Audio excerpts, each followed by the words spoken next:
आज जायचं होतं बँकेत आणि बहिणीसोबत नाही का तिला पैंजण घ्यायचं होतं म्हणून सोन्याच्या दुकानात गेलो. नमस्कार म्हणाली, तर कसे आहात तुम्ही? बरेच असतील.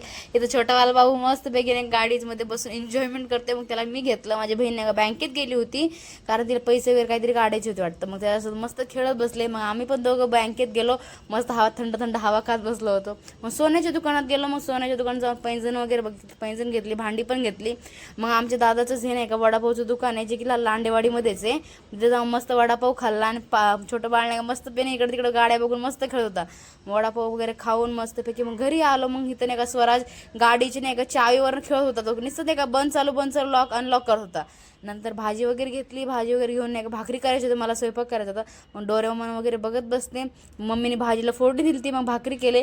मग नाही का पप्पाने दही आणली होती, मग त्याची लस्सी करून नाही का फ्रीजमध्ये ठेवून दिली. मग रात्रीच आईस्क्रीम खायला गेलो. खूप मजा वाटली. नंतर हा व्हिडिओ आवडला असेल तर लाईक करा, शेअर करा, कमेंट करा. भेटूया नेक्स्ट व्हिडिओमध्ये. बाय.